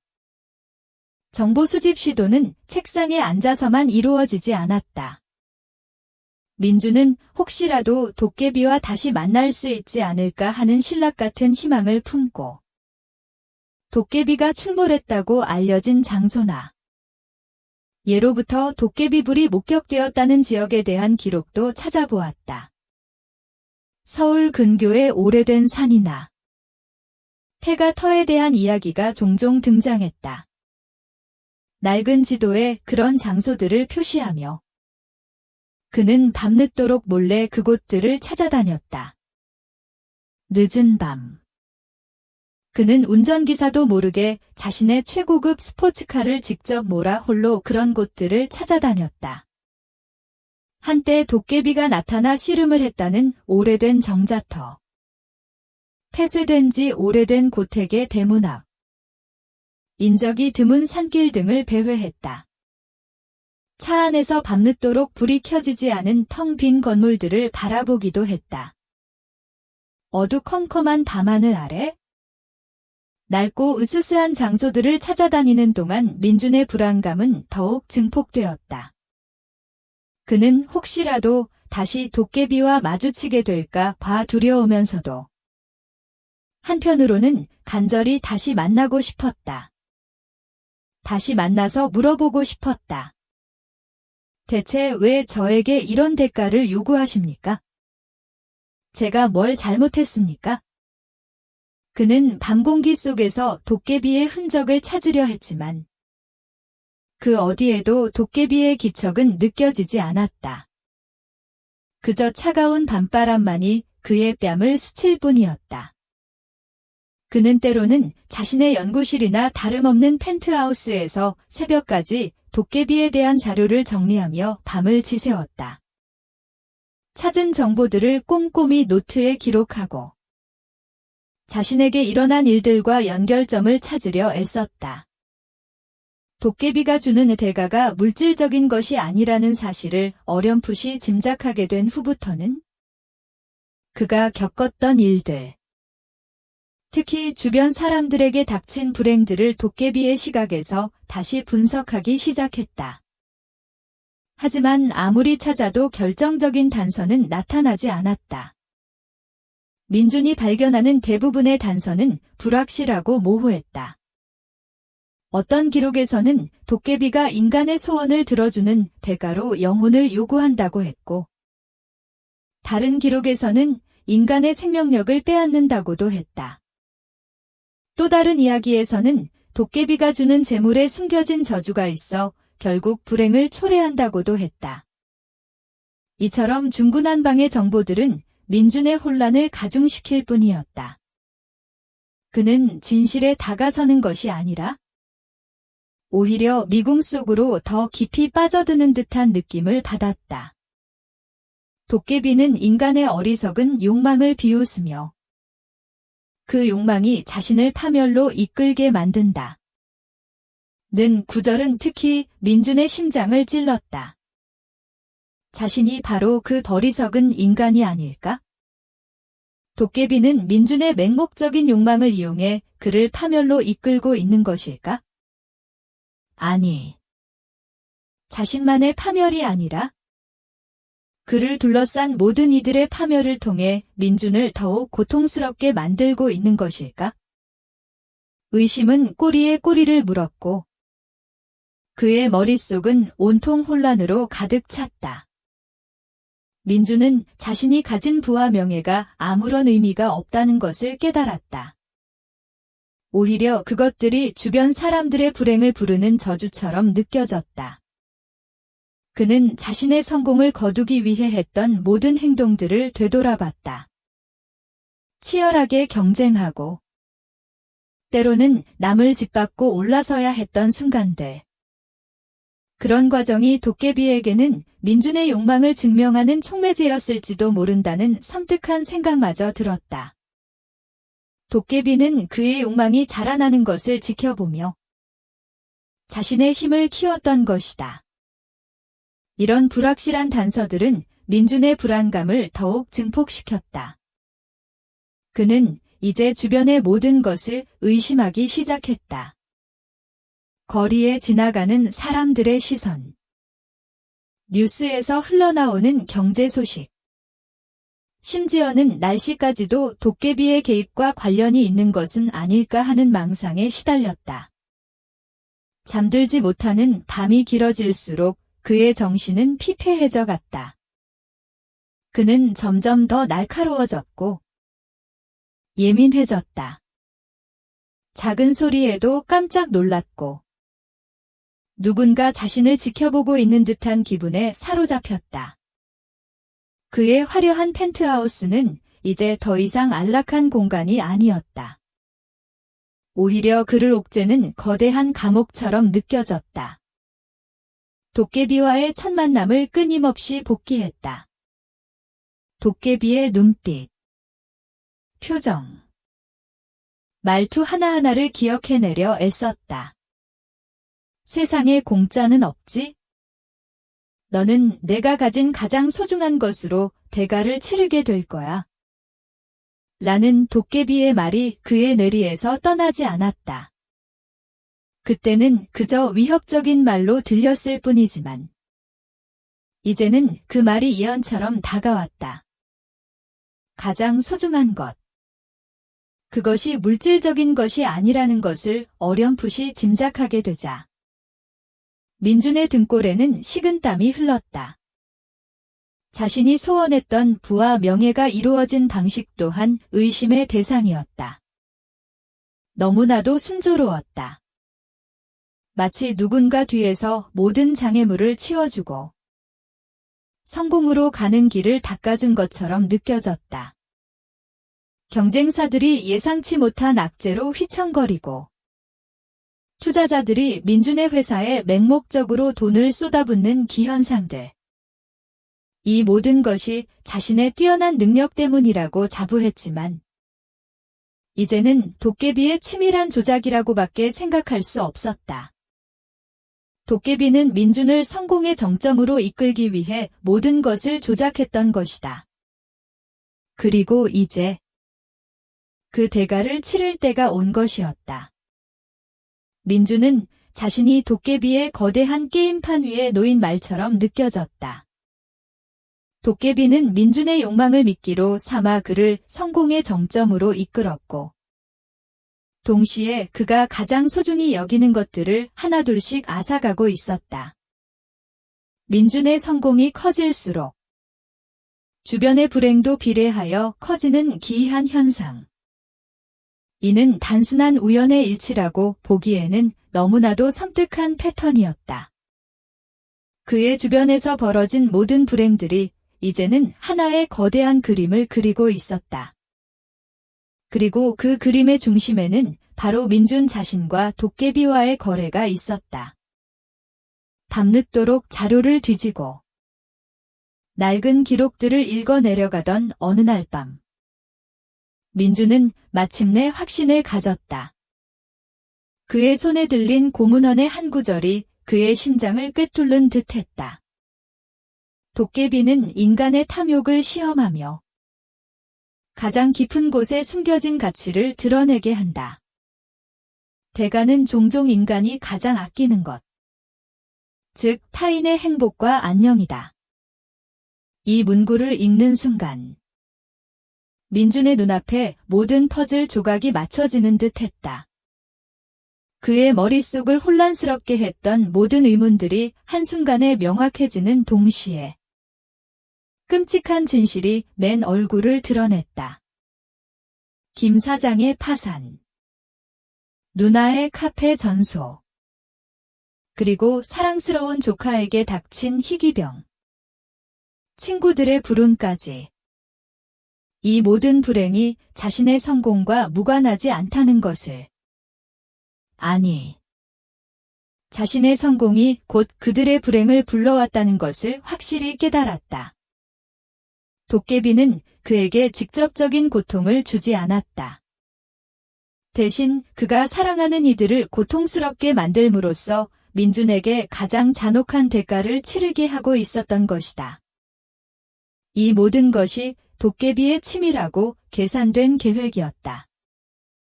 도깨비의 진정한 의도는 민준의 욕망을 빌미로 그의 주변 사람들을 도구 삼아 민준을 정신적으로 파멸시키는 것이었다. 이러한 확신은 민준에게 깊은 절망과 함께 알 수 없는 분노를 안겨주었다. 그는 도깨비의 잔혹하고 비인간적인 의도를 명확하게 인지했다. 도깨비는 인간의 가장 깊은 욕망을 이용하고 그 욕망이 실현될수록 가장 소중한 것을 빼앗아가는 악랄한 존재였다. 그리고 그 소중한 것이 바로 민준의 가족과 친구들의 행복이었다. 민준은 이제 더 이상 이 상황을 방관할 수 없었다. 그는 자신이 엄청난 존재와 맞서 싸워야 한다는 것을 알았다. 도깨비는 단순한 전설 속의 존재가 아니었다. 그것은 현실에 존재하며 인간의 욕망을 먹고 자라는 잔혹하고 교활한 존재였다. 그는 자신의 돈이나 명예를 포기하는 것 이상의 훨씬 더 큰 희생이 필요할 수도 있다는 것을 직감했다.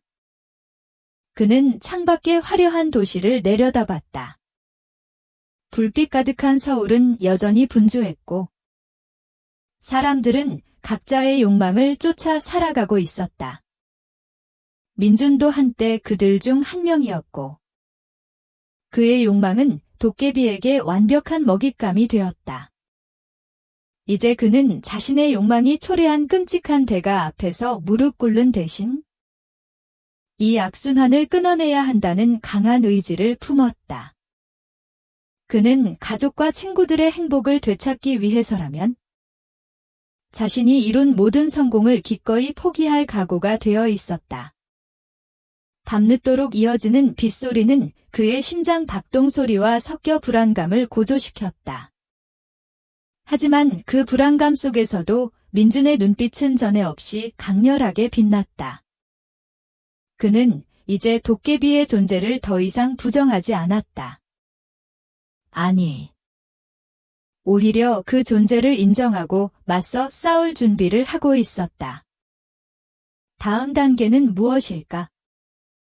어떻게 해야 이 잔혹한 거래를 파기하고 도깨비의 소나귀에서 벗어날 수 있을까?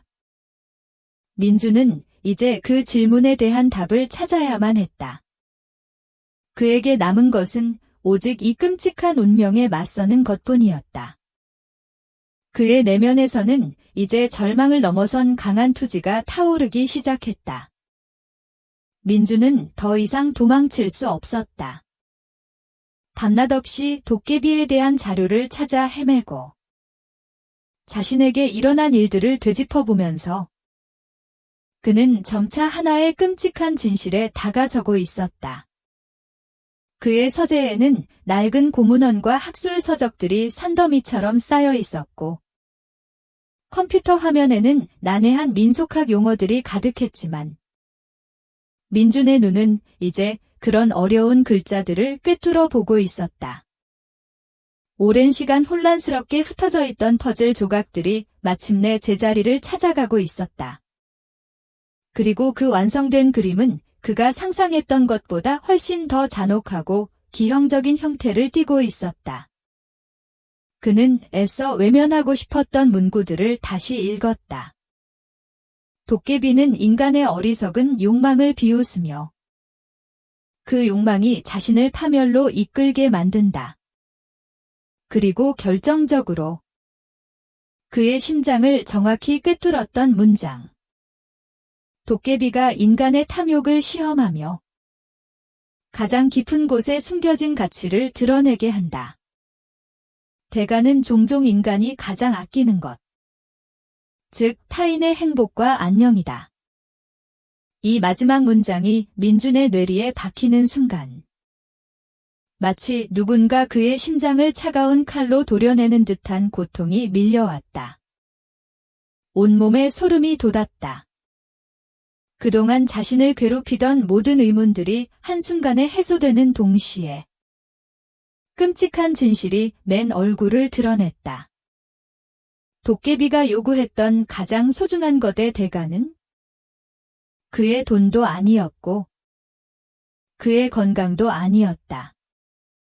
심지어 그의 생명조차 아니었다. 도깨비가 원했던 것은 바로 민준이 사랑하는 사람들의 행복과 안녕이었다. 민준은 자신의 맹목적인 욕망이 이토록 잔혹한 대가를 치르게 할 줄은 몰랐다. 그는 자신이 얼마나 어리석고 탐욕스러웠는지 깨달았다.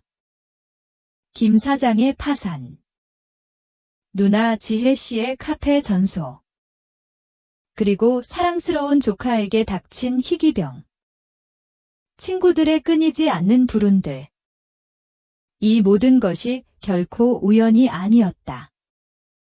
민준이 성공의 사다리를 한 칸 오를 때마다 그의 주변 사람들은 불행의 나락으로 한 칸씩 떨어졌던 것이다. 그의 화려한 부와 명예는 사랑하는 이들의 고통과 눈물 위에서 쌓아 올려진 것이었다. 도깨비는 그에게 직접적인 고통을 주는 대신 그가 가장 아끼는 이들을 통해 민준에게 최악의 고통을 안겨주고 있었던 것이다. 이 모든 것이 도깨비의 치밀하고 잔혹한 계획이었다. 도깨비의 그 섬뜩한 목소리가 귓가에 다시 들려왔다. 세상에 공짜는 없지? 너는 내가 가진 가장 소중한 것으로 대가를 치르게 될 거야. 그때 민준은 그저 막연히 재산이나 개인적인 희생을 떠올렸을 뿐이었다. 설마 그 가장 소중한 것이 사랑하는 사람들의 웃음과 평화로운 일상일 줄은 꿈에도 생각하지 못했다. 도깨비는 민준의 욕망을 철저히 이용했다. 민준의 욕망이 클수록 도깨비의 힘은 강해졌고 그 힘은 민준의 소원을 이루어주는 동시에 주변 사람들의 삶을 파괴하는 데 쓰였다. 그는 자신이 도깨비의 소나기에 놀아나는 꼭두각시가 된 기분이었다. 자신이 소원했던 부와 명예가 너무나도 순조롭게 기적처럼 이루어졌던 과정들을 다시 되짚어봤다. 성공은 물 흐르듯 이어졌고 경쟁사들은 마치 알아서 무너져주는 듯했다. 투자자들은 맹목적으로 돈을 쏟아부었다. 이 모든 것이 자신의 뛰어난 능력이나 노력이 아니었다. 도깨비의 치밀하고 잔혹한 계획이었다. 도깨비는 민준의 성공을 미끼로 그의 주변 사람들의 행복을 낚아채고 있었던 것이다. 김 사장의 절망에 찬 얼굴. 병실에서 눈물 흘리던 누나의 모습. 힘없이 잠들어 있는 조카의 작은 손. 이 모든 고통의 장면들이 민준의 뇌리에 선명하게 박혔다. 누나의 눈빛에 담긴 원망. 친구들의 피하는 듯한 태도. 어머니의 깊은 근심. 이 모든 것이 도깨비의 잔혹한 대가였던 것이다. 이러한 잔혹한 깨달음은 민준의 모든 것을 뒤흔들었다. 그동안 자신이 추구했던 성공의 가치가 한순간에 산산조각 났다. 그는 자신이 이룬 모든 것이 헛된 것임을 알았다. 아니, 헛된 것을 넘어선 끔찍한 저주였다. 그의 부와 명예는 마치 피로 얼룩진 핏자국처럼 느껴졌다. 그는 자신의 손에 묻은 피를 씻어내고 싶었지만 이미 너무 늦어버린 뒤였다. 도깨비의 의도는 너무나도 명확했다. 민준에게 직접적인 고통을 주는 것보다 그가 가장 사랑하고 아끼는 사람들의 불행을 통해 민준을 정신적으로 파멸시키는 것이었다. 이는 물질적인 대가보다 훨씬 더 잔혹하고 비인간적인 방식이었다. 도깨비는 민준의 욕망을 가지고 놀았고 그가 가장 약한 부분을, 즉 사랑하는 사람들을 공격함으로써 민준을 철저히 부수고 있었던 것이다. 민준은 이 모든 것에 대해 깊은 양심의 가책과 죄책감을 느꼈다. 그가 힘들게 얻은 성공과 명예에 대한 기쁨은 한순간에 사라지고 그 자리에는 깊은 허무함과 함께 거대한 죄책감이 그의 심장을 짓눌러왔다.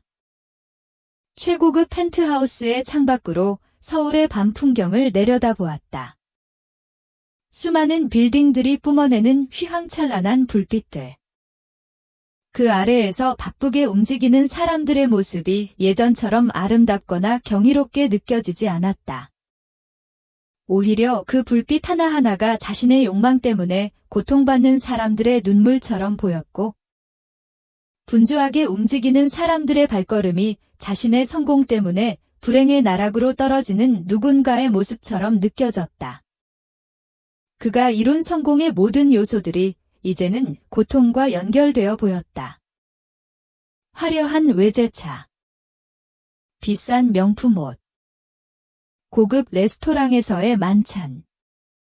이 모든 것들이 피 묻은 돈처럼 느껴져 역겨웠다. 그의 머릿속에는 김 사장의 절망에 찬 얼굴, 병실에서 눈물 흘리던 누나 지혜 씨의 모습, 힘없이 잠들어 있던 조카의 작은 손, 그리고 술자리에서 푸념하던 친구들의 지친 얼굴이 끊임없이 교차되었다. 이 모든 불행이 자신의 어리석은 욕망 때문이라는 사실이 그를 미치게 만들었다. 자신이 그저 돈과 명예를 빌지 않았다면 이 모든 고통은 시작되지 않았을 것이다. 자신이 좀 더 신중했더라면, 도깨비의 경고를 허투루 듣지 않았다면 이런 끔찍한 대가를 치르지 않았을 것이다. 그 생각은 민준을 잠식해갔고 그는 스스로를 용서할 수 없었다. 죄책감은 단순한 감정을 넘어섰다. 그것은 물리적인 고통과도 같았다. 민준의 심장은 늘 불안하게 요동쳤고 가슴 한가운데에는 뻥 뚫린 듯한 공허함과 함께 날카로운 무언가가 박혀있는 듯한 통증이 느껴졌다. 잠을 자려 해도 눈을 감으면 고통받는 주변 사람들의 모습이 떠올라 잠들 수 없었다. 억지로 잠이 들어도 악몽에 시달렸다.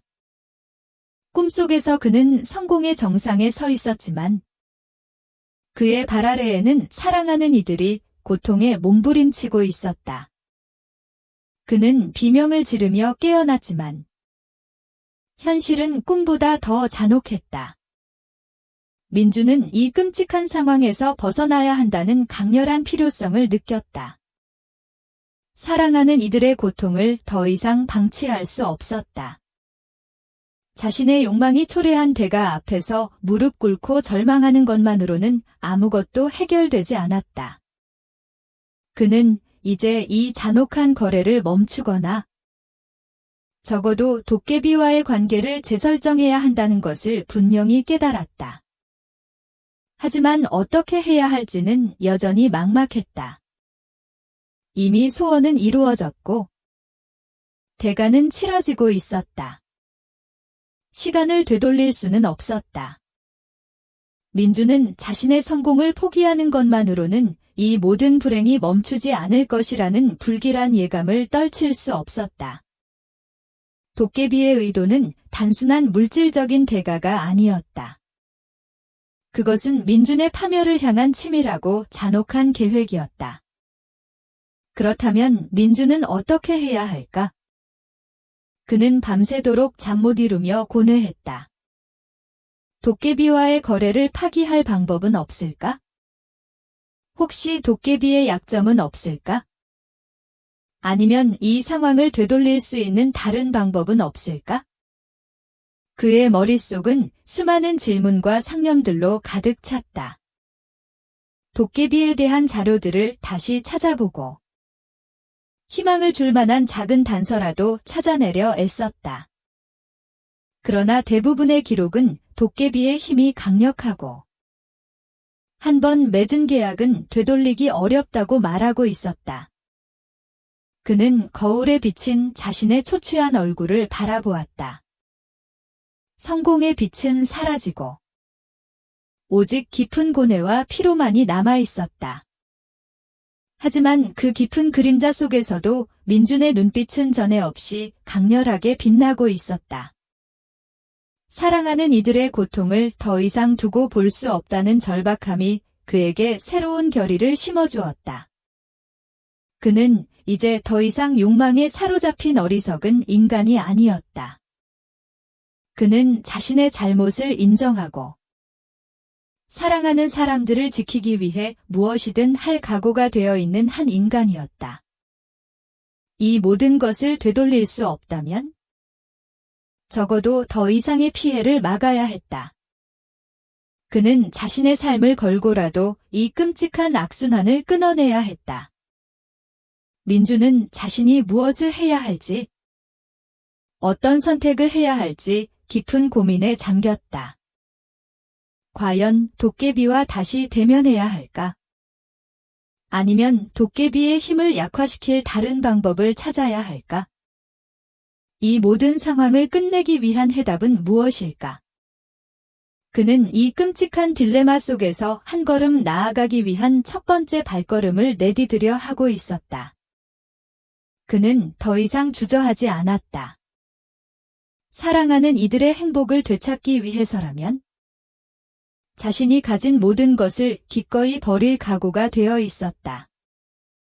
그의 마음속에는 절망을 넘어선 강한 투지가 타오르기 시작했다.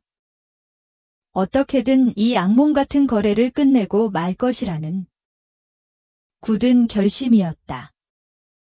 민주는 자신의 성공이 잔혹한 대가였음을 깨달았다. 도시의 불빛 아래 욕망은 그림자를 드리웠다. 그는 과연 이 끔찍한 거래를 멈출 수 있을까? 꽃낭독과 함께한 시간. 즐거우셨나요? 다음 이야기에서 더 깊은 비밀을 풀어봅시다. 구독과 좋아요 잊지 말아주세요. 별빛 아래서 다시 만나요.